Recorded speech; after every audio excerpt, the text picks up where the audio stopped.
So really, when it comes to recognizing concussion, it takes a team. It takes not only the healthcare providers who happen to be around, but it takes the coaches and the teammates and the parents and everybody who's involved with the athletes. And so education is immensely important in bringing the awareness of the injury to everybody involved, because that's where it starts to make a difference. And so we developed our educational module with the express purpose of raising the bar of knowledge across the spectrum of everybody who has to take care of this injury. My first injury was in our second to last game. We played Manistee. I had one specific hit where I hit the opponent across from me, and it was head to head. My head was down, and after that, I wasn't quite myself. I'm not the kind of person who cries, but I was bawling my eyes out the whole time. There wasn't really anything that really threw me off, except for the fact I was disappointed, I was crying, and we were winning.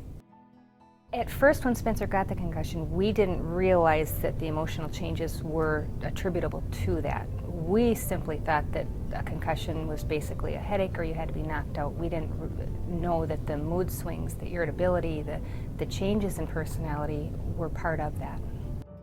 The night before our last game, I was cleared to play as long as my head was feeling, pretty good. If it was on a scale of 1 to 10, if it was under a 2, I should be fine to play. It was the beginning of the third quarter, just after halftime. I was on defense, so I came off the ball, and what did I do? I hit my head.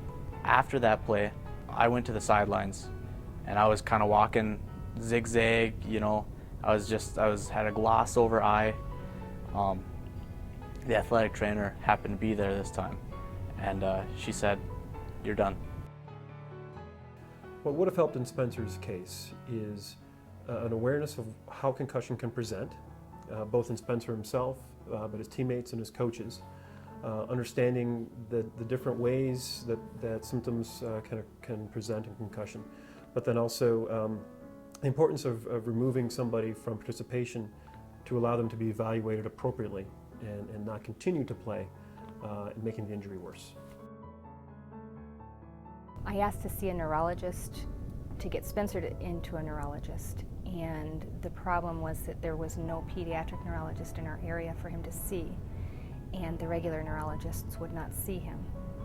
So we tried to get a referral somewhere else, and we finally did get the referral down here to see Dr. Kutcher.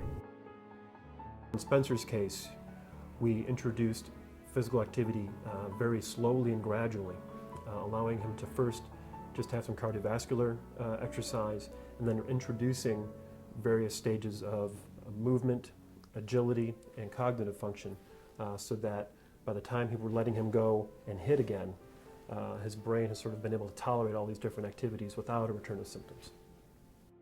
Really, in the simplest form, it comes down to what we call the 4 R's.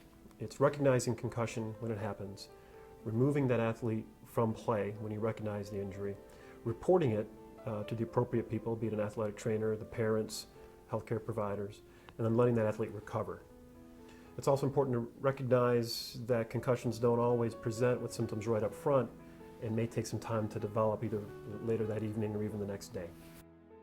Now that we've been through this, I think that if the coaches, if the athletes, if the parents, if everybody would have been more educated, I really think that some of what had happened to Spencer could have been stopped.